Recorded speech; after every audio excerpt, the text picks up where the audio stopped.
Bueno, pues vámonos tendidos como bandidos y me gustaría empezar esta entrevista con un... Mejor tendidos como políticos. ¿Que más no es que... lo mismo? No.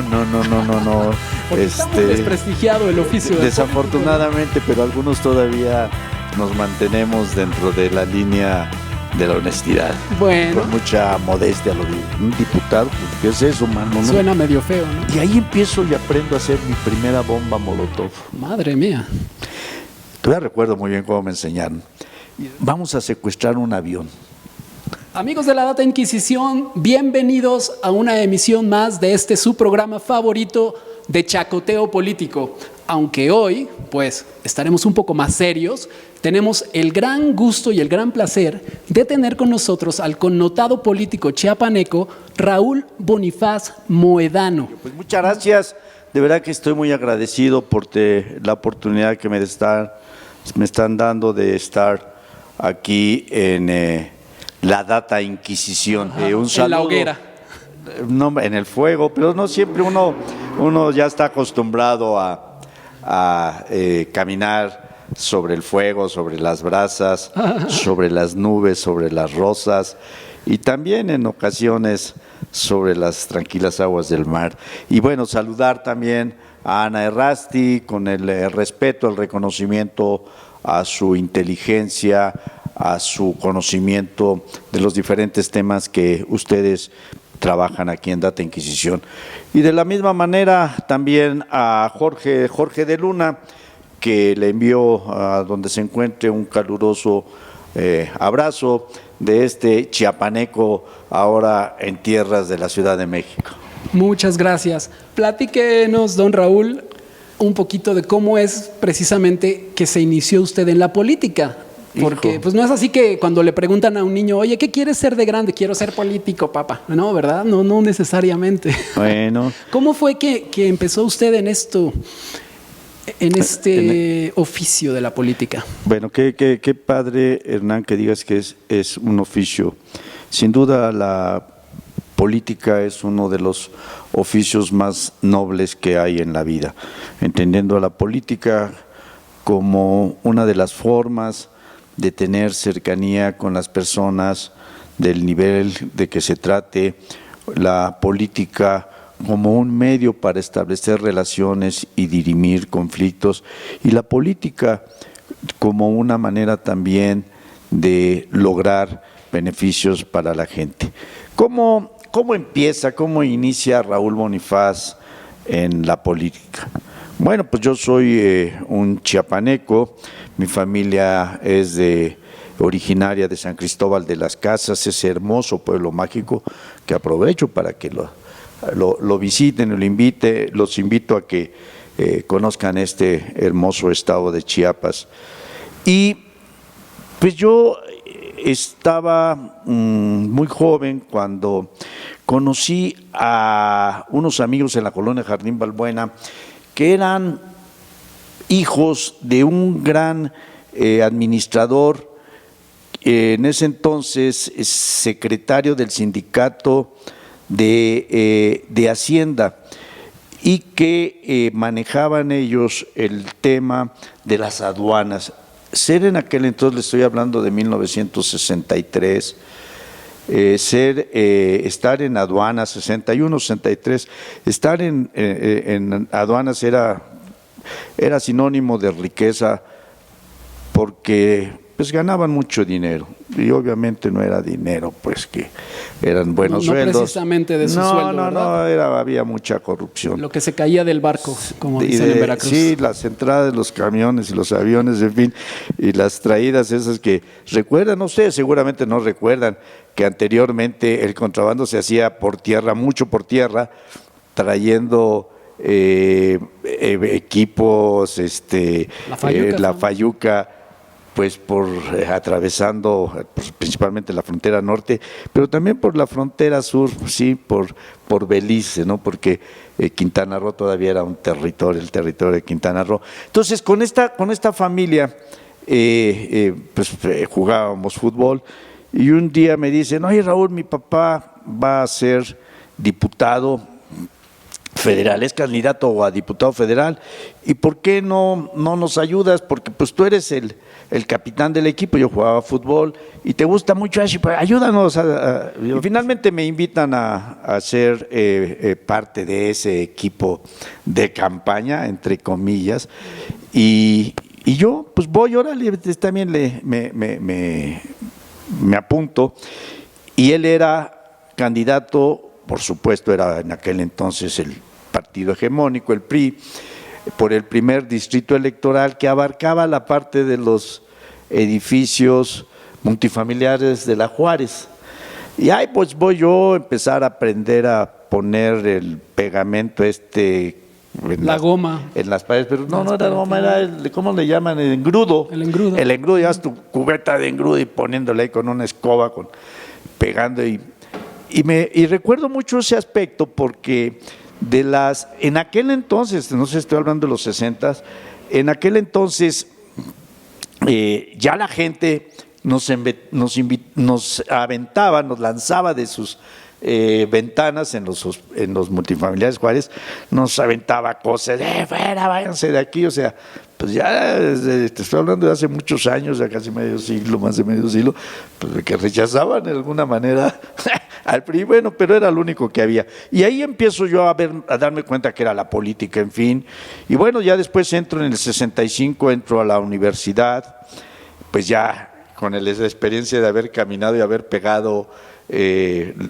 lonas. Antes era más pegar papeles, ¿no? Tipo propaganda que hacían de las películas de aquel entonces. Y bueno, pues ya en el 65 me inscribo en la universidad y llego a la prepa 5 en Coapa, que era de las prepas más rudas, de las más aguerridas. Yo también fui a la prepa 5. Ah, mira, pues te acuerdas que nuestra gran porra, que era alfalfa, vacas y caca, vacas y caca, mira, arriba la curioso. Facultad de Coapa. Ajá. Pero cuando yo llego en 65, aquello era un establo, había vacas, las vacas atravesaban enfrente de la prepa, había inclusive trajineras y había muchos canales. Uno no sabía si eran vacas o alumnos. Bueno, eran vacas, y los canales que llegaban a Cuemanco, en fin. Sí. En el 65 yo llego a la prepa, que eran las prepas más difíciles, de verdad que era de las más rudas y brutales. Sí, y en el 66, sí, la cuestión porra era terrible ahí, ¿no? Y entrabas y sí, la novatada era pelarte, te cortar. Bueno, en el 66, fíjense que hay un movimiento muy fuerte en la universidad para derrocar, para tirar de la rectoría al doctor Chávez.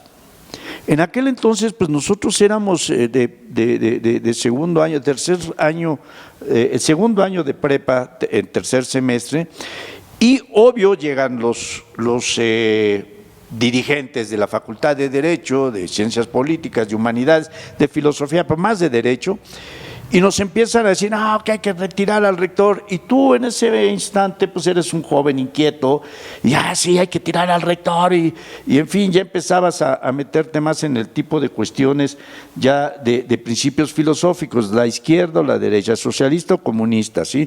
Empezabas ya a meterte más a traer tu libro rojo de Mao Zedong, pero ya las filosofías estaban muy definidas, o eras socialista o eras capitalista. Entonces, en una preparatoria pues de puro rebelde y algunas rebeldas también, pues nos volvíamos más radicales y empezamos a meternos al movimiento del 66, si mal no recuerdo, y ahí empiezan a llevarte en los camiones a agredir rectoría, qué pena, pero eso era la época de juvenil, de preparatoriano. Y ahí empiezo y aprendo a hacer mi primera bomba molotov. Madre mía. Todavía recuerdo muy bien cómo me enseñaron. Y recordarás que en Prepa 5 están las famosas, donde estaban no es la isla, donde estaban las tumbas. Las tumbas eran unos espacios como de maceteras, jardineras. Y ahí, pues ahí nos preparamos y empezábamos Entonces, fue mi primer movimiento. Ya en el 65, ¿sí?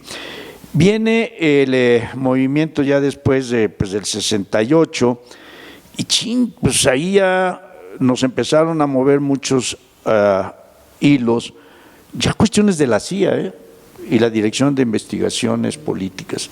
Pero la CIA ya se empezaba a meter con los estudiantes para cooptarlos, infiltrarlos y empezar a sacar información. Yo siempre fui muy inquieto, yo fui parte de varias asociaciones de estudiantes, pero jamás me incorporé y nunca acepté yo un peso para nada, siempre lo hacía por convicción. Entonces empecé ya más a meterme más al tema de izquierda, derecha, socialista, todo. Y el origen de mi familia, pues la familia estaba muy dividida económicamente, quiero decirlo así, o clasificada, porque la familia de mi padre, que es chiapaneco, pues la familia de mi padre eran terratenientes, eran caciques, verdaderos caciques, dueños de grandes extensiones de terrenos allá en Chiapas.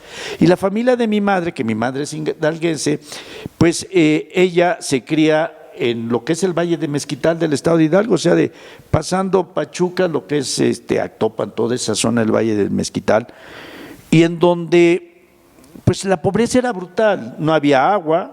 Si tú antes de aprender a tomar un vaso con agua, aprendías a tomar un vaso con pulque, ibas a recolectar el aguamiel con la castaña, con el ajojote, para poder hacer el pulque.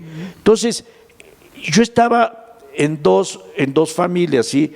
La de los grandes terratenientes y caciques y la de campesinos que la mayoría se dedicaban a la albañilería. Sí. Y que yo me iba a trabajar con ellos. Yo fui albañil, estuve con ellos trabajando como albañil. Despedacé mis manos, recuerdo, era muy pequeño. Todo esto me fue formando. Entonces ya en la universidad,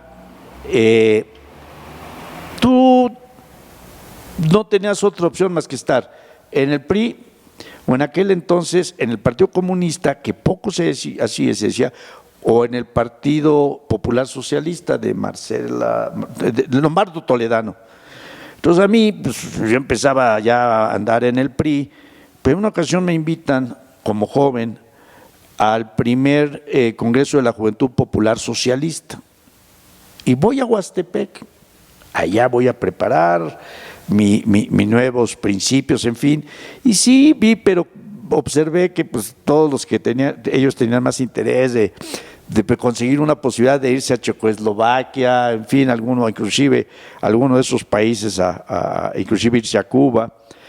Y dije, pues no, esa no es mi intención. Sí, coincido que hay que luchar por la igualdad, etcétera, pero no me llama mucho la atención lo que salió ahí en el Partido Popular Socialista.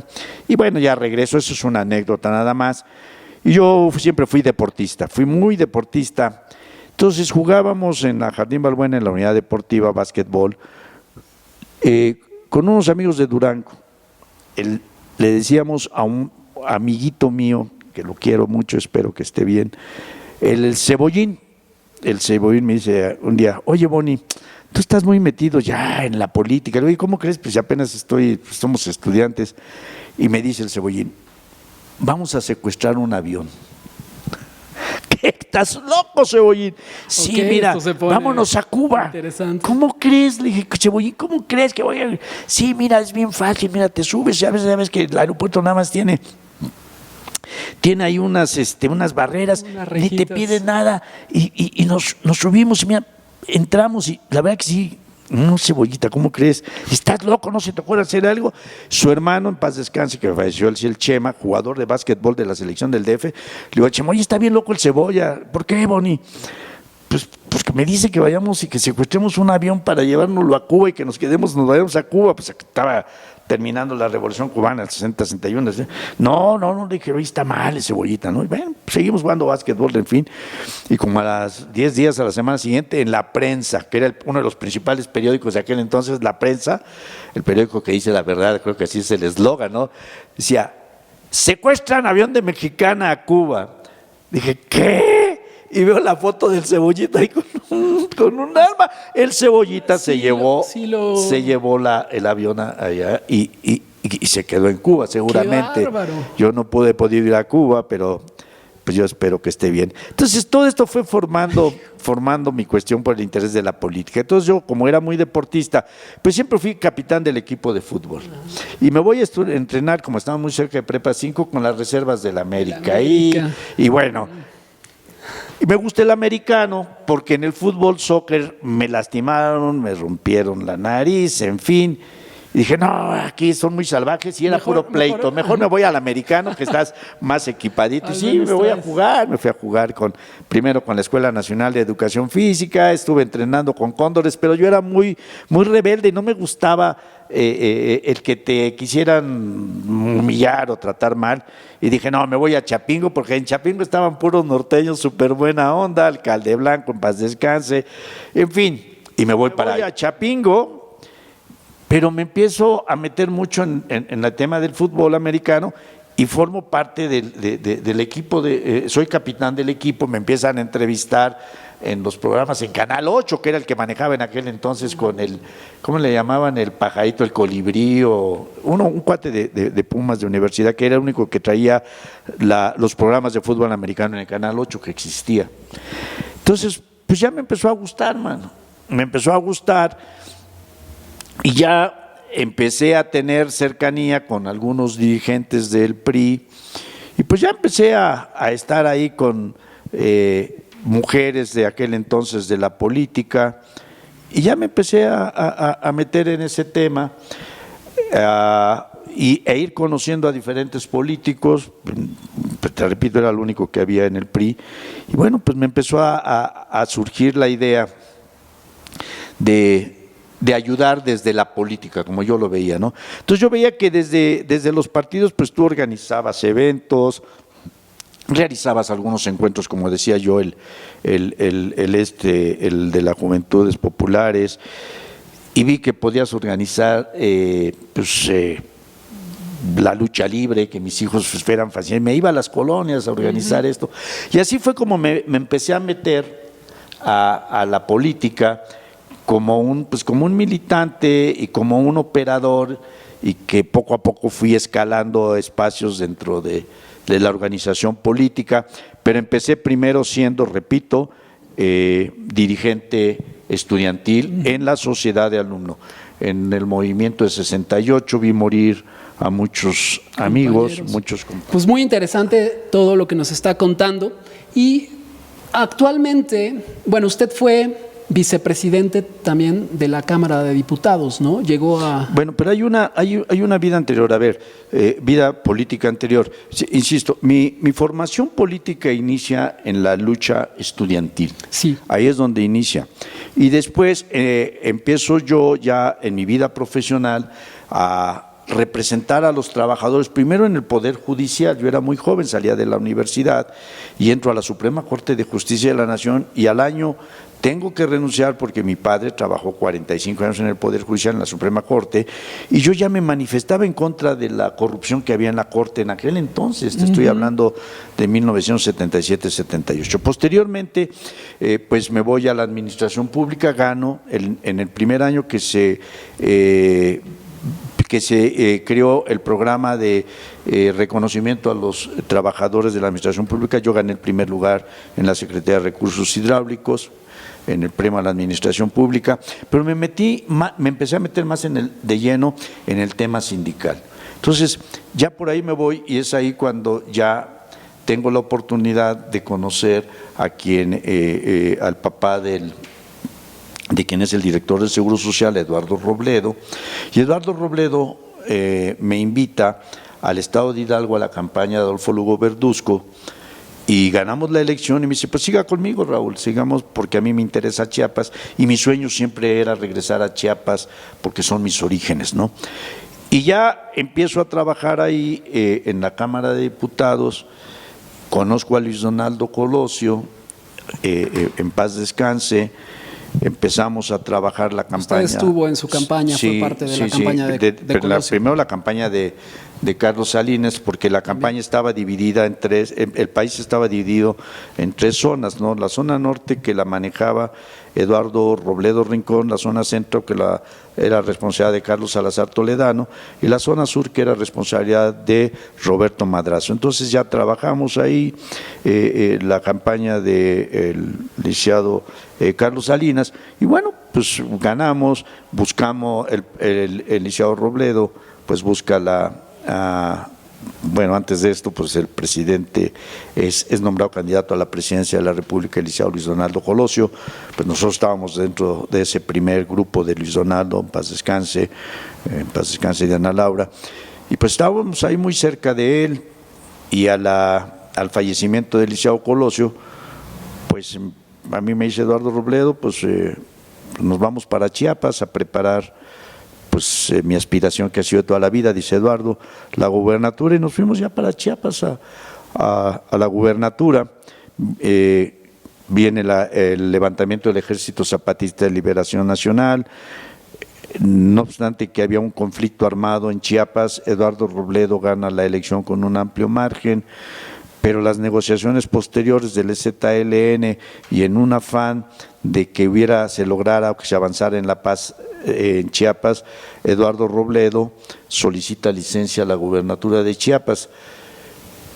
Y bueno, pues a partir de ahí, pues yo tengo que hacer mi lucha en Chiapas. Yo no quise regresar con mi familia a la Ciudad de México porque Chiapas era mi sueño y es mi sueño, Chiapas era mi inspiración y mi aspiración, y me quedé en Chiapas. Entonces en Chiapas ya empecé, pues con la experiencia política que yo tenía, pues a demostrar que yo era un político que tenía conocimiento de lo que significaba hacer la política. Y así llego a ser 2 veces regidor del municipio de la capital del estado de Chiapas, de Tuxtla Gutiérrez, y participo también como candidato a la presidencia municipal de Tuxtla Gutiérrez. Pierdo la elección por el PRI. Por el PRI, pero en aquel entonces el PRI amafiado con los partidos que estaban en mi contra, que era en aquel entonces el PAN, el PRD, el Verde, el PT, todos estaban aliados, y el PRI también, porque pues eran negociaciones que se hacían desde aquel entonces.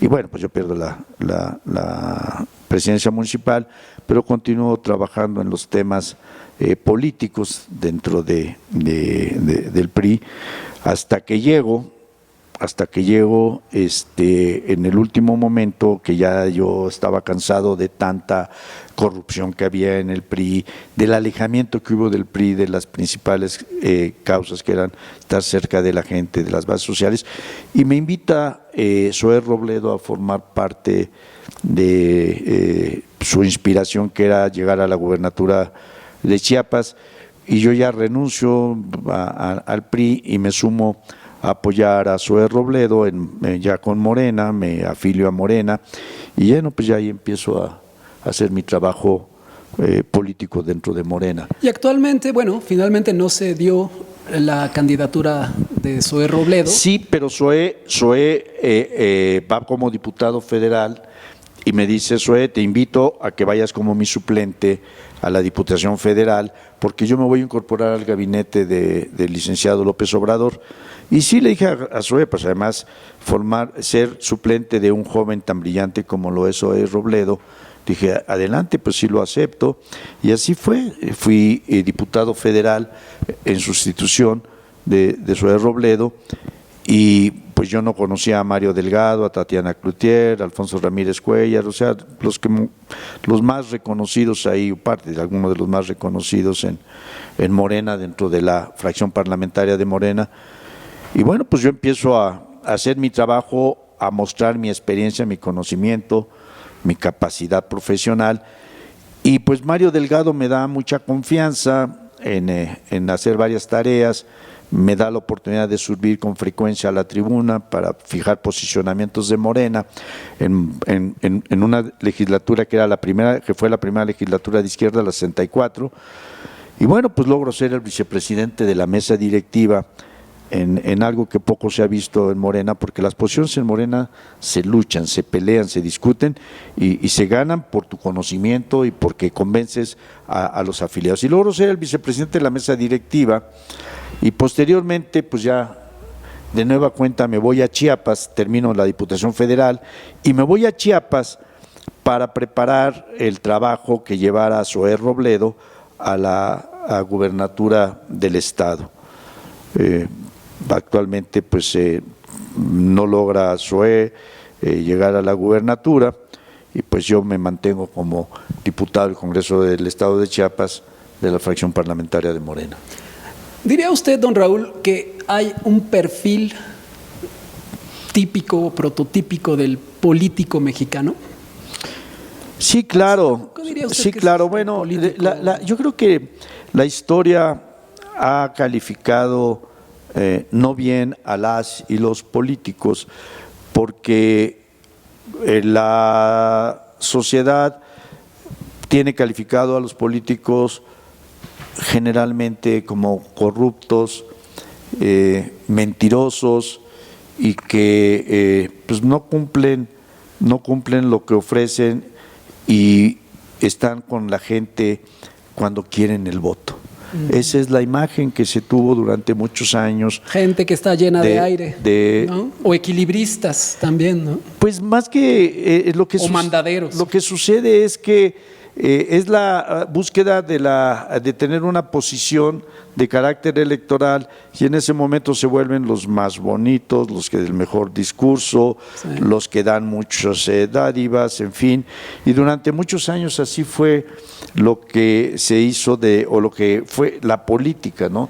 Y la compra a través de, pues, los programas que manejaban en aquel entonces, principalmente el PRI. Entonces, el político siempre fue calificado como un hombre, pues un hombre, porque mayoría eran los hombres en la política, eran contadas las mujeres que están dentro de la política, pues hombres calificados como personas deshonestas, ¿no? Pocos eran. ¿Usted se considera un político típico?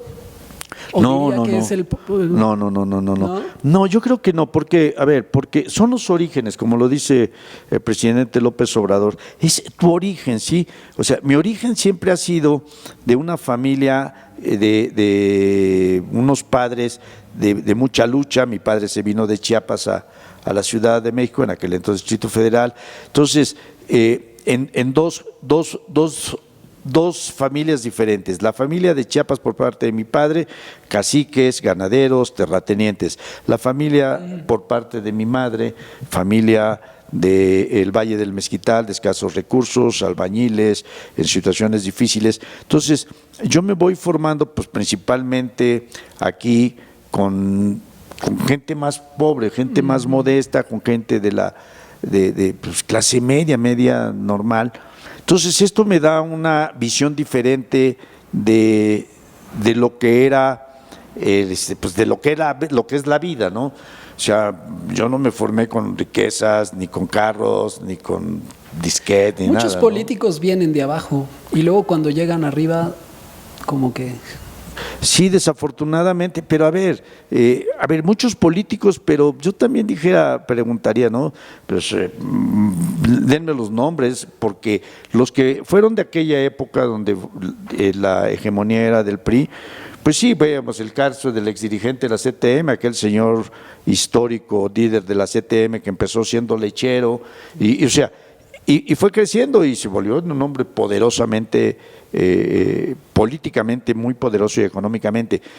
Pero yo creo que cuando llegan ya al poder, se les olvida que es la gente la que les dio la posibilidad de llegar y que esa cercanía que tenían con la gente, cuando ya estás en una posición de mayor responsabilidad, te olvidas de ellos, te alejas de ellos y pues la gente dice, pues sí, nada más cuando me necesitabas, me buscabas. Por eso la gente dice ahora que todos son lo mismo, pues, que todos son iguales. Desafortunadamente, ¿no? Sí. El presidente dice, no somos iguales. No, yo creo que yo coincido con López Obrador de que no somos iguales, pero desafortunadamente, insisto, lamentablemente, es triste decirlo, que cuando ya llegas a una posición donde si nunca tuviste, qué pena, nunca tuviste un sueldo quincenal porque tenías que luchar por ganarte la vida y de repente tienes un sueldo quincenal y te das cuenta que tienes otras prestaciones y que tristemente puedes hacer algunos manejos ahí no legales y te empiezas a llenar de recursos no lícitos, te olvidas de tu origen, te olvidas de que llegaste ahí en una situación no siempre de riqueza, ¿no? No de privilegio. Nunca, ¿no? ¿Tendrá que ver con valores y principios? Sin duda, pero fíjate ¿O falta de valores? Bueno, yo y creo que falta de valores, porque yo estoy hablando de la formación que nosotros teníamos. Bueno, pues la formación de nosotros eran de personas de familias modestas, de familias que pues el padre era un empleado, la madre se dedicaba a las tareas del hogar y nada más. Pero desafortunadamente tienes una oportunidad y en lugar de aprovechar esa oportunidad para servir a la gente, ¿qué es lo que hacen? Se empiezan a servir a ellos mismos, ¿no? Sí. No, se olvidan de la gente, ¿sí? Se olvidan de cómo llegaron ahí y hacen un papel pues incorrecto. Si usted tuviera que poner en un eslogan de campaña sus principios, sus valores, lo que usted más estima en la vida, ¿cuál sería este eslogan en una? La verdad. La verdad. Para mí lo más importante es la verdad. O sea, no mentir a la gente, no mentir y es lo principal, ¿sí? Conducirte siempre con la verdad. Si tú no puedes ayudar a alguien, dile, voy a hacer lo posible, pero es muy difícil, no creo lograrlo, pero lo voy a intentar y cuenta con que haré todo lo posible por ayudarte. Sí. Pero no le digas sí cuando sabes que no es posible resolver alguna solicitud que estén haciendo.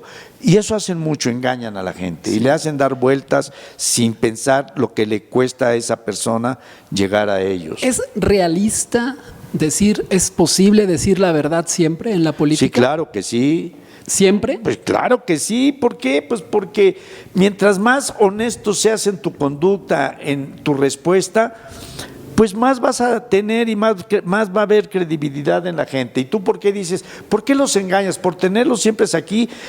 ¿Y qué es lo que hace el político? Sí, utilizar siempre, y esa es la verdad, ¿no? El discurso de la esperanza, ¿no? Sí. Y la gente siempre en esa esperanza, en ese sueño de que se le haga justicia, pues ahí está. No, la verdad es fundamental. ¿Se puede o no se puede? Y la gente te va a calificar. Si tú eres honesto con lo que le dices, pues ella siempre va a estar cerca de ti y va a decir, no me engaña, no me miente, él sí le puedo tener confianza. Eso es lo primero, la verdad. ¿Y el pragmatismo dónde queda? Bueno, pues es que... Porque a veces, no sé, Maquiavelo, ¿no? El fin justifica los medios. Pues tristemente, a lo mejor hay verdades, mentiras piadosas. Tristemente, porque finalmente llega un hombre como Andrés Manuel López Obrador que dice, a ver, 3 principios fundamentales: no mentir, no robar y no traicionar. Y yo pregunto en este momento, ¿nos hemos ajustado realmente a los principios de Andrés Manuel López Obrador? ¿Hemos cumplido con estos 3 principios como él lo ha pedido? Yo lo dejo en la conciencia de cada uno de nosotros y en la reflexión, sí, pero Andrés Manuel sí lo ha hecho, sí. Sí. Andrés Manuel lo ha hecho y es un hombre que dice, sí, mis principios están antes que cualquier otra cosa, y los pregona todos los días. Les gustará, no nos gustará, algunas cosas no coincidiremos, pero son 3 valores fundamentales, ¿sí? No reír, sí. No robar, no mentir y no traicionar. Obviamente, por lo que nos cuenta, pues usted es un hombre de izquierda, ¿no? Pero hoy en día ese concepto de izquierda, derecha, la gente ya no es lo mismo que en los 60s, ¿no? ¿Qué significa ser de izquierda en el siglo XXI? A ver, sí, los principios, mira, Hernán, antes tú te formabas por principios filosóficos y por estar en la lectura de las doctrinas de Marx, de Hegel, etcétera. Muy claro, ¿no? Sí, y tú decías, ¿no? Y lo llevabas a la práctica. Bueno, pues yo sí quiero ser un hombre de izquierda, pues lo primero que tengo que pensar es en ser un hombre que ayude a los más desprotegidos, a los que más lo necesitan, a los más pobres, ¿y cómo lo clasificabas antes? Las clases obreras, principalmente, ¿no? Sí, y los campesinos, ¿sí? Sí. Y las mujeres trabajadoras en el hogar. O sea, fuimos perdiendo todo ese tipo, no visualizamos hacia allá, ¿no? Nos concentramos nada más en el poder del hombre. Hoy entonces, la izquierda... Pero primero, ser de izquierda es que, pues ser un hombre primero, estar del lado de los más necesitados, los más pobres, tener una vida que te permita vivir adecuadamente, cómodamente, pero sin llegar a los excesos, ¿sí? Y servir, insisto, a los que menos tienen. ¿Existe una sola izquierda o solo hay una izquierda válida o hay una gama de izquierdas, entre comillas lo pongo? Bueno, híjole, es que es una pregunta bien interesante. Yo creo que pues hay el de la izquierda que piensa que sí que hay que lograr el beneficio del pueblo, pero pues a través de métodos que son diferentes a buscar la gestión, a buscar la negociación y que buscan llegar o inculcar o lograr a través de otras acciones como son los levantamientos, las luchas armadas. Sí, la acción directa. Que es a donde te han llevado a lo que ha sido pues las luchas como en su momento fue la de el profesor en Guerrero, de muchos íbamos ahí a Lucio Cabañas. ¿Y hay falsas izquierdas? A la Liga 23 de septiembre. O izquierdas, por ejemplo, pues no sé. Pues yo creo que hay grupos que utilizan nada más ya ve que hoy en la día izquierda. hasta la candidata del PRIAN se dice que es de izquierda. Hay grupos que utilizan nada más a la izquierda como una forma, como discurso para lograr sus objetivos sin tener realmente un compromiso pues con los más necesitados, un compromiso con el obrero, un compromiso con la mujer, un compromiso con los jóvenes, un compromiso con los discapacitados, un compromiso con los campesinos, un compromiso también con los técnicos, con los profesionistas. Sí. O sea, que haya esa posibilidad de que todos podamos tener pues sí, las mejores posibilidades de vida, ¿no? Entonces usted diría que la concepción de tener izquierda y derecha todavía es válida. Es que izquierda sigue manejándose como los más necesitados, los más fregados, los que no han llegado a tener una situación económica estable. Y los de la derecha, pues los ricos, esa es la concepción así. Izquierda pobre, derecha rico. Entonces Morena es un partido de izquierda, porque mucha gente dice que no es de izquierda, que es... No, yo sí, sin duda, Morena es un partido de izquierda que su principal objetivo, su principal interés es primero los pobres, ¿no? Primero los pobres y trabajar precisamente para que se logre a ese fin, se logre pues con la honestidad, con un trabajo serio, con un trabajo pues honrado principalmente, y donde en cualquier tarea que tú realices, la tarea que tú realices sea pensando siempre en función de que hay mucha gente que necesita que las cosas se hagan bien, ¿no? Muy bien, bueno, pero entonces si tenemos izquierda, pues está la derecha, ¿no? Y entremos un poquito en la oposición, hablemos un poco de los opositores.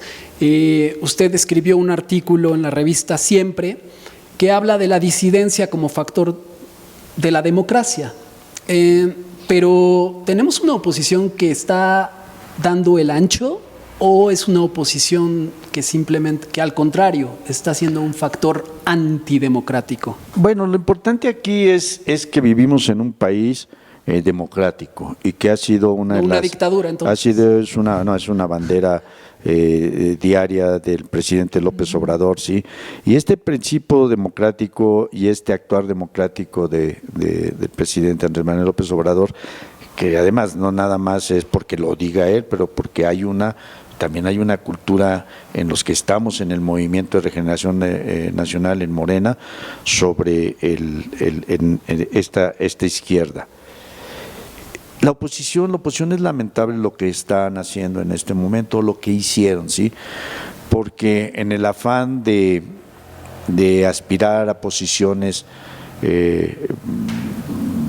de la presidencia de la República, en posiciones como las senadurías, las diputaciones, en fin, las presidencias municipales, todo lo que significa el proceso electoral o esta competencia electoral, pues se unieron corrientes que siempre habían sido contrarias y que mostraron que su interés principal es seguir teniendo esos privilegios que durante muchos años los tuvieron. Un ejemplo claro fue lo que sucedió en Coahuila cuando el dirigente nacional del PAN y el dirigente nacional del PRI y del PRD negocian las posiciones que van a tener antes de ganar una elección. O sea, ya van por el botín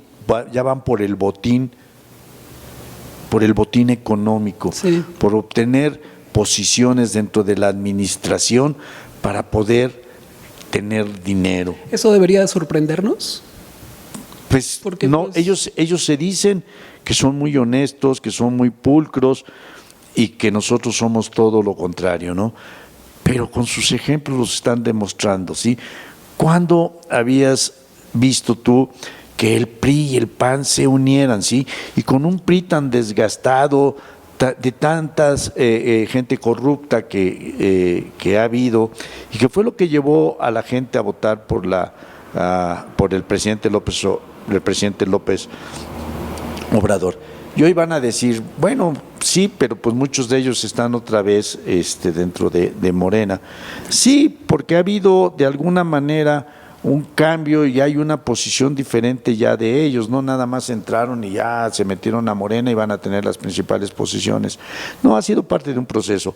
¿Cómo logró el presidente López Obrador llegar a la presidencia de México? Pues precisamente en sus dos primeros intentos fuimos Morena, PRD, movimientos de izquierda, pero no sumamos a más grupos que estaban ya cansados de lo que estaba pasando en los demás partidos, principalmente en el PAN y en el PRI.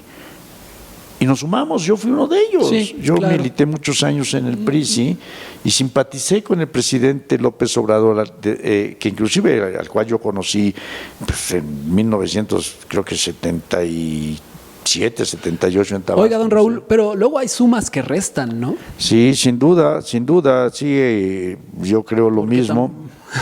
Yo creo lo mismo. Pero al final ellos han mostrado interés en formar parte del movimiento y el movimiento no les da entrada luego para estar en las primeras posiciones. No, ellos van a hacer su tarea dentro de Morena y en Morena no es tan fácil el que puedas escalar viniendo de otra corriente política. No. A mí me hace mucho en Morena ruido. se luchan por las posiciones y se ganan las posiciones por tu trabajo al interior del movimiento. Algo que a mí me hace mucho ruido es el Partido Verde.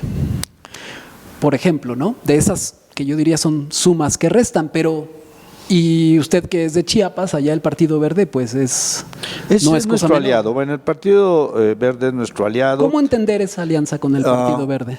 Pues porque al final no todos, a ver, quienes están en las cabezas muchas veces son los que fallan, sí, los que están en las dirigencias, pero al interior de los partidos hay muchas personas que simpatizan con el movimiento y prueba de ello es el triunfo avasallador del presidente López Obrador.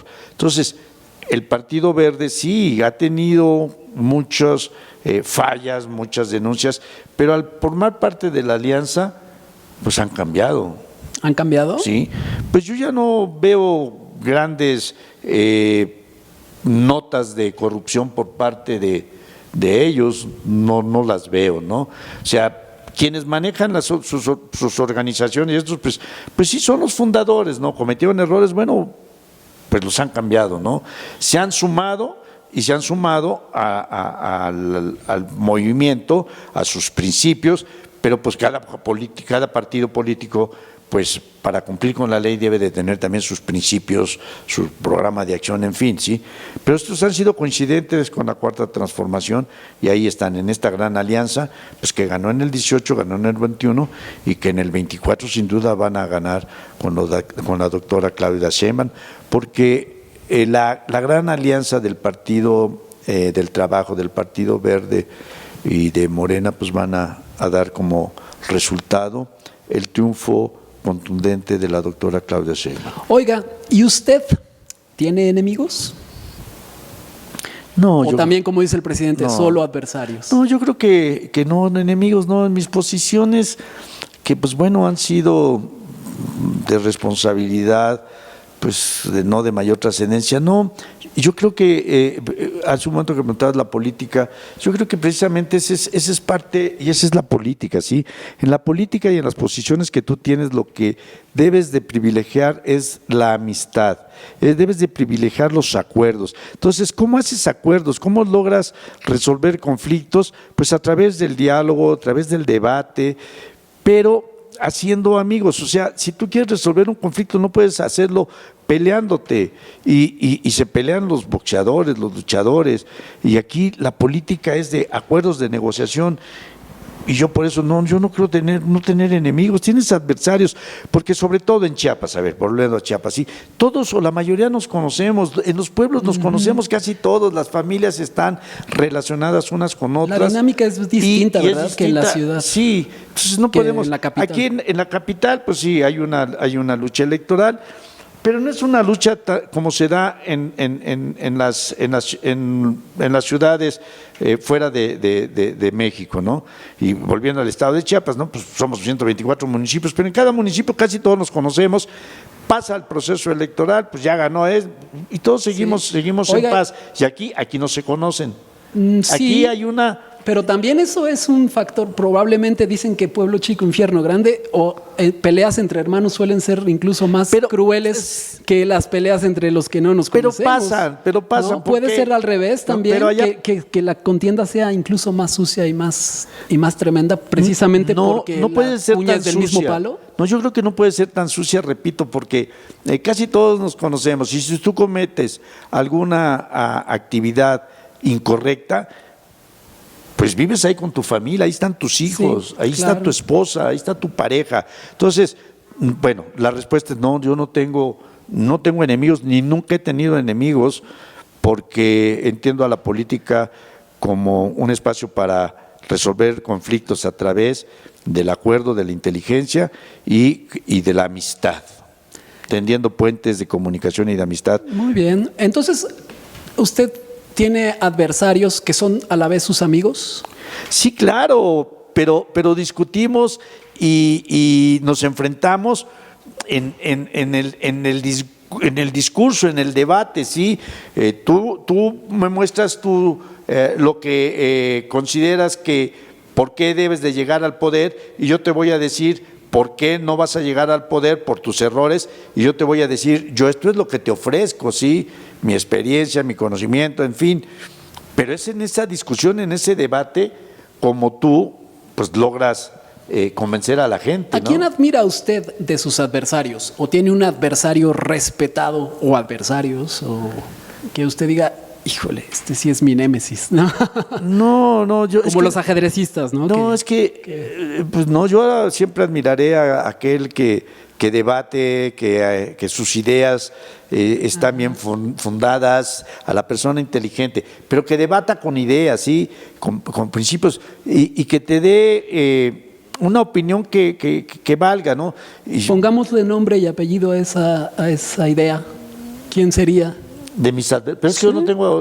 Bueno, sus oponentes políticos o alguien que Chiapas, que de repente sí le haya causado dolores de cabeza dentro del marco de la civilidad y la democracia. Es que, a ver, yo siempre, y lo digo con mucha humildad, con mucha modestia, yo siempre me he preparado para estar en las posiciones que he estado, ¿sí? O sea, para venir contigo, Hernán, para ir con cualquier otra persona, estudio, me preparo.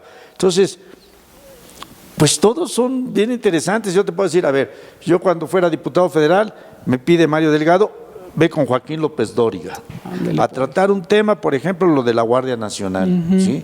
Ante personas de mucha calidad, eres el gobernador de Guerrero, en fin. Entonces, pues te preparas, te estudias, todos los días lees, todos los días estás atento, ¿no? Y vas con Joaquín López Dóriga y no es fácil, ¿sí? O con muchos de los periodistas de nivel, con Susana Oresti, en fin, sí. con muchos de ellos.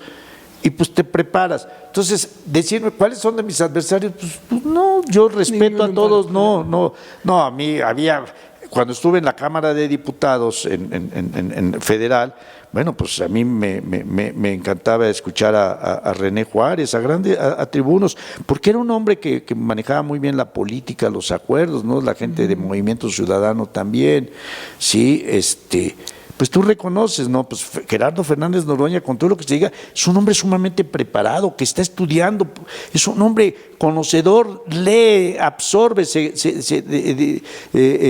come los libros y está todo el tiempo leyendo, son Entonces, preparados. Mario Delgado, por ejemplo, pues un joven egresado del ITAM. Tatiana Cloutier, sí, con su formación y todo, pero una mujer que te cautiva por su rapidez de respuesta, por su sencillez, ¿no? Y así te diría de varios otros. Lo que alcanzo a ver entonces es que hay un común denominador y es lo que se conoce ahora como oficio político, gente que tiene oficio político, que no es lo mismo que el oficio del político, ¿verdad? No, porque hay muchos políticos sin oficio. Para que tengas oficio político, pues debes de tener formación política. Pero aparte, pero solo formación política, ¿hay algún elemento místico, alguna cosa intangible que diga qué es el oficio político? Porque el presidente habla mucho, ¿no? De que hace falta oficio político, de que no se puede llegar a acuerdos. Usted escribió también que sería interesante un pacto democrático de civilidad y todo, y que para llegar a él se requiere oficio político. Sí. El tan mentado oficio político. A ver, ¿qué es eso, don Raúl? Surge esto porque el actual candidato a la gubernatura por el estado de Chiapas, el senador con licencia Eduardo Ramírez Aguilar, propone un pacto por la democracia, sí, en donde pues todos trabajemos para de manera civilizada una vez que gane la elección, porque en Chiapas pues no hay duda, ¿no? Va a ganar Morena en todas o en la mayoría de las posiciones, pero que haya ese oficio político en donde quienes lo suscriban, quienes estén interesados en ello, no vean nada más la firma de un pacto como algo que va a quedar registrado ahí, que va a ser una nota periodística, no, que tenga oficio político, porque esta persona va a tener una visión de lo que va a significar firmar ese compromiso, que va a ser un pacto. ¿Por qué? Pues para que quien gane la elección, primero para que haya una elección en libertad, con transparencia, y una vez que gane quien gane, que se haya declarado triunfador, pues que las propuestas y que los programas se cumplan, ¿sí? Y esto se requiere para ello, pues tener oficio político. ¿Por qué? Porque alguien que conoce realmente cómo está la situación de tu pueblo, ¿sí? ¿Cuáles son las condiciones de vida de la gente? ¿Qué es lo que se requiere para que avance el pueblo, para que haya un desarrollo? Hay que modificar leyes, hay que impulsar la economía, hay que dar un trato iguales a todos, hay que evitar la discriminación, hay que ya no estar excluyendo, hay que ver por los grupos vulnerables. Ese es tener oficio político, alguien que haya caminado a ras de tierra por todos lados, que se haya llenado los zapatos de estiércol, que haya estado en los lugares con los empresarios también, con los profesionistas, que se llene de oficio, que se llene de conocimiento. Yo creo que eso es justamente lo que le hace falta a la oposición. Veo que se llenaron de personas, como usted dice, que ambicionan los puestos, las notarías, los privilegios que tuvieron, pero que no tienen una pizca de oficio político, empezando por la candidata del PRIAN. Bueno, lo que ha dicho la doctora Claudia Sheinbaum es muy cierto. A ver, volver al régimen de los privilegios, de todas las prebendas que tenías, o mantenerte en la continuidad que significa seguir con los programas de beneficio para los grupos más marginados, seguir con una política y una cultura de la honradez en todos los que realicen cualquier actividad laboral o legislativa, continuar viendo que las mujeres sigan teniendo espacios de participación que aún faltan, no obstante que se ha logrado mucho en las diferentes posiciones, que el campo, que el campo se vuelva más productivo, ¿sí?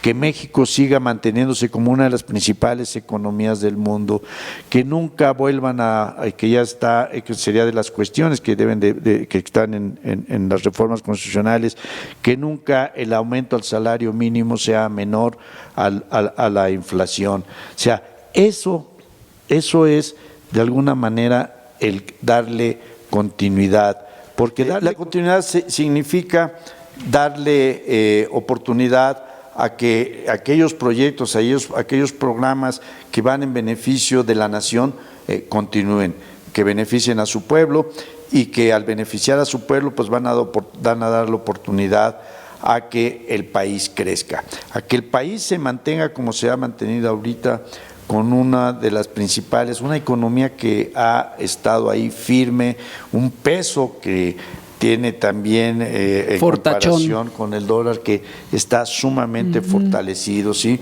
En donde el respeto hacia nuestro país pues sea un respeto en todo el mundo.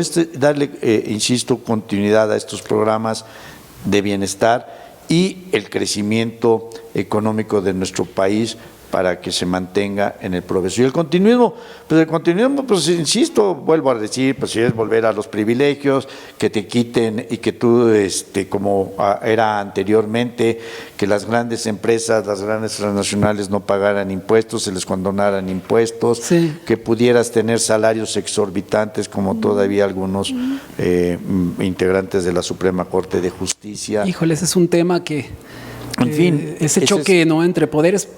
Pero, a ver, pues le quisiera yo, ya que estamos tocando estos temas, ¿cómo ve el panorama electoral en este año? Bueno, es que el panorama electoral está muy claro, ¿sí?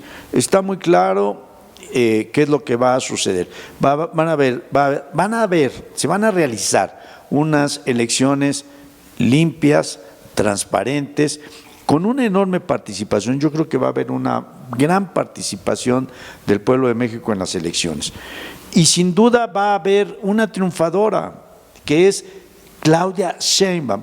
¿Y por qué lo digo? Independientemente de que todas las encuestas la mantienen arriba en las preferencias electorales, es una mujer que con toda inteligencia, por su carácter científico, por su formación científica, es una mujer que ¿qué es lo que hizo? Plantear en sus 100 propuestas, plantear cada uno de los ejes que será su programa para que a México le vaya mejor. O sea, cada una de sus acciones que están enfocadas al tema de la salud, al tema de la educación, o sea, sí, salud para el bienestar y cumplir con el cuarto constitucional, al tema de la economía, mantener la posición que tiene en este momento México, seguir protegiendo y viendo que vengan las empresas con el tema del nearshoring, mantener la imagen de transparencia en las acciones que se tienen, promoverlas. Claudia Sheinbaum dice, a ver, el desarrollo del campo, el desarrollo rural. ¿Qué es lo que propone Claudia Sheinbaum? Porque dice, en cuanto a la pregunta, o sea, Claudia Sheinbaum propone ser una presidenta que va a estar amigable con el medio ambiente, ¿sí? Entonces, hay una gran diferencia entre las dos posiciones, ¿sí? En la posición de Claudia Sheinbaum, que habla de programas ya muy bien definidos, y del otro lado, pues son ocurrencias, son dichos, son algunas groserías. Esa oposición, esas ocurrencias, dichos y groserías probablemente pues serán un escollo fácil para la doctora, pero existe otro escollo que no es nada fácil y ese es el Poder Judicial. Bueno, usted, ¿cómo ve ese choque entre poderes? Porque ahí yo sí veo que hay más, que ese sí es una verdadera barrera o algo, un peligro real. Incluso se habla del golpe de Estado técnico, ¿no? Son palabras mayores, ¿no? Sí, lo ha dicho el presidente López Obrador.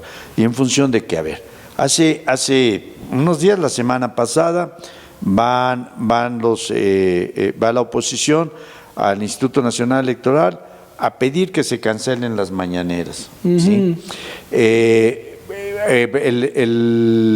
tribunal Electoral del Poder Judicial, y dice, bueno, sí, se están interviniendo, el presidente está haciendo declaraciones que hay veda electoral y no podría estarlas haciendo. Entonces, es a lo que se refiere el presidente, a un golpe de Estado técnico, ¿sí? A que en un momento dado pudieran el Poder Judicial decir, fueron elecciones que no fueron transparentes, no se realizaron con toda libertad, etcétera, y por lo tanto pudiera el decirse que no fueron unas elecciones anularlas. Bien hechas. Yo no quisiera, híjole, bueno, que voy a decir, y se anulan las elecciones. Usted no lo diga, no lo digo yo. Que es imposible, pero esto que dice el presidente, ¿a qué obliga a Morena? Y lo ha dicho Mario Delgado, obliga a Morena a que haya una gran movilización electoral para el día 2 de junio, para que el voto contundente mayoritario de las y los mexicanos no den ninguna oportunidad a que pudiera darse un golpe técnico del Poder Judicial. Eso es el plan C. Esto es, bueno, el plan C es que ganemos nosotros, pues obviamente la presidencia y el Congreso de la Unión. ¿Por qué? Porque eso también va a dar oportunidad. Si nosotros logramos tener la mayoría en el Congreso de la Unión, va a dar oportunidad a que la doctora Claudia Sheinbaum pueda presentar todas sus reformas constitucionales que vayan en beneficio del pueblo de México. Por eso eso es lo que sería el plan C. Bueno, pues se ve optimista, entonces usted lo nota optimista con la continuidad de la 4T y que a fin de cuentas estos escollos podrán sortearse con oficio político, ¿no? Sí, sin duda, y además vemos a la doctora Claudia Sheinbaum con qué calor lo recibe la gente a donde se para, ¿sí? O sea, hace un trabajo muy cuidadoso, no nada más de movilización de personas, sino también de propuesta. Ahí está la propuesta clara de Claudia, serena, firme, como lo que es una científica formada en la lectura, doctora en ciencias, reconocida a nivel internacional, Claudia Sheinbaum, por el trabajo que realizó en la Ciudad de México. O sea, ahí está la prueba, una buena administradora, una mujer con conocimiento, una ambientalista, una científica, que va a hacer lo mejor para México y lo más importante, tener, como en mi caso, ver por primera vez que estará en la presidencia de México una mujer. Fantástico, eso yo creo que a todos nos da mucha ilusión, ¿no? Sí, así va a ser. Muy bueno. Oiga, y obviamente pues no podemos irnos y despedirnos de nuestro programa sin tocar el tema de Chiapas o hablar un poco del estado. ¿Qué pasa en Chiapas? Porque ayer salió un artículo en el país sí. Muy duro, muy, pues incluso yo diría preocupante, con ese tono que también manejan los medios, ¿no? Tampoco, o sea, bien. También, ¿no? Sí. Todo lo que pasa en frontera Comalapa, etcétera. No, es un tema demasiado complejo, ¿verdad? Para tratar en un programa como este, que es más de un tono más ligero. Pero, ¿cómo ve Chiapas? ¿Cómo se ve el panorama desde Chiapas, ¿no? O sea, para nosotros a veces es hasta como si fuera otro país, ¿no? Muchos de los que vivimos aquí.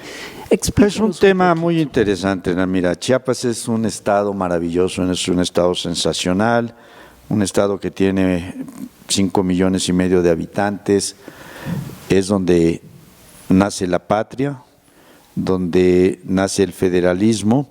Y quiero decirte que Chiapas cumple el 14 de septiembre 200 años de formar parte de la nación mexicana. Chiapas, por voluntad propia, decidió formar parte de esta nación. Entonces, Chiapas es un estado grande, de mucha grandeza, no nada más en territorio, y que Chiapas es la principal frontera sur con Centroamérica. Por lo mismo lo vuelve un perenne conflicto. Por el tema ahorita que se dio con las caravanas a partir de 2018, las caravanas de migrantes. Pero yo quiero decirte de por qué la grandeza de Chiapas. Porque Chiapas es el tercer productor de petróleo a nivel nacional. Chiapas es el tercer productor de azufre. Chiapas es el cuarto productor a nivel nacional de producción de energía eléctrica. Chiapas es el primer productor de café orgánico en el país. Claro. Chiapas es de los primeros productores de plátano, de banana y de mango en el país. O sea, Chiapas es un gran territorio, y repito, ahí inicia la patria. ¿Y entonces por qué el rezago y qué es lo que ha sucedido? ¿Qué es lo que ha ¿no? sucedido en el Estado? ¿Sí? Que precisamente es eso. Chiapas fue olvidado por los gobiernos anteriores, fue saqueado Chiapas. Sí. Tanto así que es un levantamiento armado, y ¿no? que esto llevó que en el 94 hubiera un movimiento como el del EZLN por la gran marginación. Chiapas sigue siendo un estado, repito, es un estado grande, grandioso, pero que tiene un gran rezago social. Porque Chiapas lamentablemente sí ha sido saqueado. Pero olvidemos esa parte, ¿sí?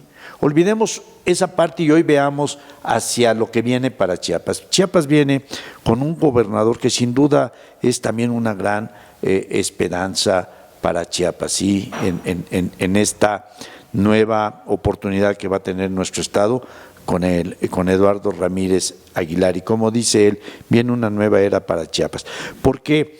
Porque Chiapas hoy ha sido beneficiado por el gobierno de la República con los programas sociales más importantes que ha habido durante la historia de Chiapas. O sea, Andrés Manuel López Obrador le apostó al sur del país, al sur sureste, y Chiapas es de los estados más beneficiados o mejor beneficiados con los programas. Pero no habrá quien le diga sociales. que eso es contraproducente, porque porque pues ya sabe, ¿no? El discurso típico de las dádivas, del no sé qué, que mejor enséñenles a pescar y todas esas tonterías. Es que pero bueno, en cierta genera economía y da la oportunidad a que los jóvenes, por ejemplo, los jóvenes que están trabajando, los jóvenes en el programa de Jóvenes Construyendo el Futuro, pues tengan una oportunidad de trabajar y estar teniendo dinero. Las becas Benito Juárez, pues para que no hay una sola familia en Chiapas que no tiene un programa social que le permita su economía, que le permita mejorar su economía. Obviamente el programa de adultos mayores, el programa de Sembrando Vida, Jóvenes Construyendo el Futuro, las becas Benito Juárez.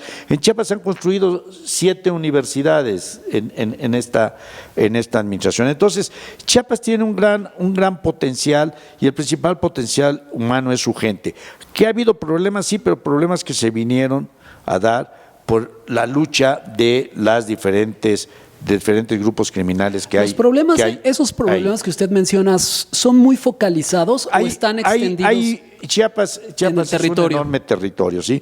Y estos están muy concentrados en lo que es la frontera de Chiapas. Chiapas tiene una frontera de 650 kilómetros, una frontera muy porosa, porque ha habido siempre una convivencia muy abierta, muy sencilla, con los guatemaltecos. En esa comunidad, en esa comunión que hay entre ellos y nosotros, pues los principales pasos regulados de Chiapas, pues son 13, ¿sí? Hay 18 municipios en Chiapas, hay 18 municipios que están en la frontera de Chiapas, 650 kilómetros, como lo decía, pero Chiapas, toda la frontera de Chiapas es el río Suchiate, ¿sí?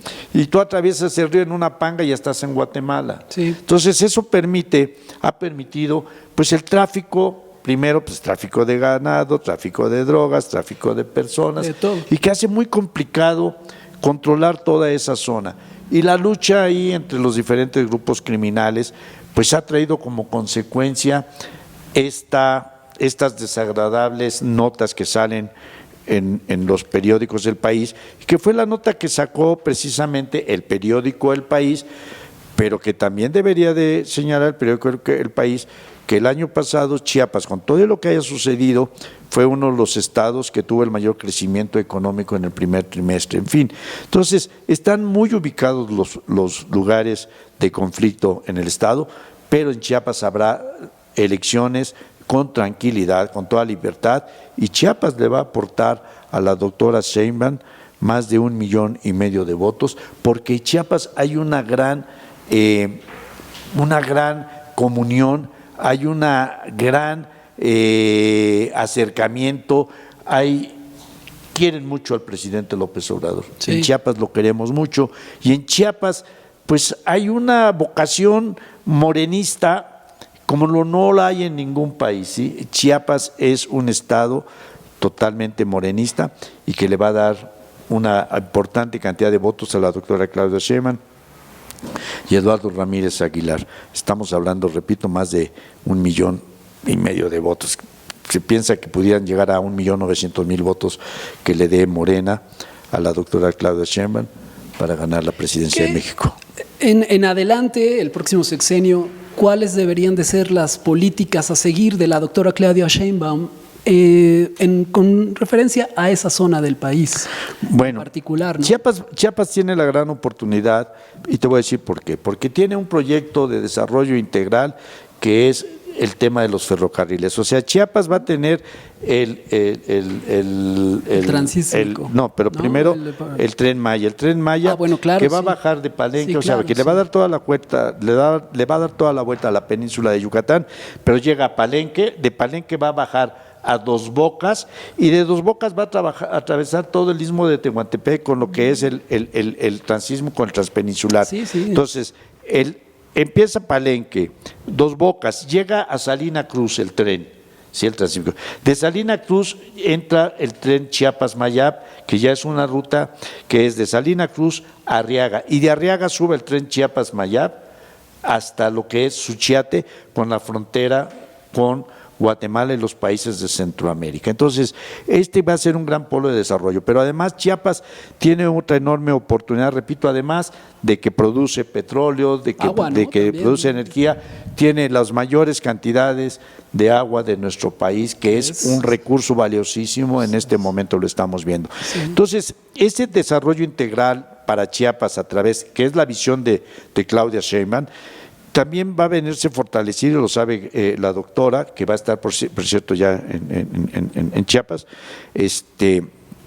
que va a traer, también tenemos en el aeropuerto principal de Tuxtla Gutiérrez, que es el aeropuerto Ángel Albino Corzo, ya está en operación una gran central de carga que va a permitir de Tuxtla Gutiérrez, o sea, del centro de Tuxtla Gutiérrez, llevar mercancías en una gran parte de zona de transferencia, una plataforma de transferencia de carga aérea para los diferentes países de Centroamérica y para Asia.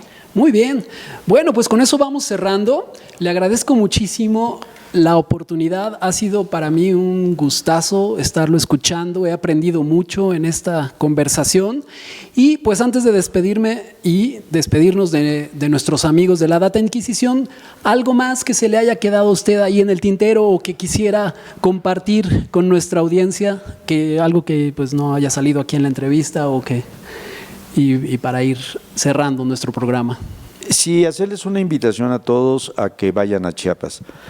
Chiapas es un espacio del territorio mexicano bello. No es nada más rico en sus cuestiones naturales. Es un estado maravilloso, rico también en su gastronomía, rico, muy rico en la calidez, en el amor. ¿Qué recomienda así como? Bueno, pues todo el mundo va a ir a los tamales, al cochito y al pozol, los tamales de chipilín, el tamal de con mole y el cochito, pero bueno, Chiapas tiene una gran gastronomía. Tiene sus zonas arqueológicas maravillosas, ¿sí? Que es Palenque, Bonampak, Toniná, Yaxchilán, en fin, cosas lindas. Y tiene además su color, claro, su música. Claro. Sí, la marimba, ¿no? Y bueno, y tiene su zona indígena con sus tradiciones, con su cultura, que son muy importantes. Tiene la gran costa chiapaneca, que es maravillosa. Tiene la sierra, tiene la zona cafetalera, donde están las fincas cafetaleras. O sea, Chiapas es color, es fiesta, es amor. Entonces vayan a Chiapas, yo los invito a que vayan a Chiapas, un lugar donde la gente es extraordinaria. Pues le tomamos la palabra, allí ya Chiapas, próximas vacaciones, ahí próximo destino turístico o... Ahí esperamos a Ana Errasti, esperamos a Jorge de Luna, a Hernán Castillo y a su familia y a cada uno de ustedes. Chiapas es su casa. Muy amable, muchas gracias amigos. Les agradezco infinitamente habernos acompañado y Nos vemos la próxima vez aquí en La Data Inquisición.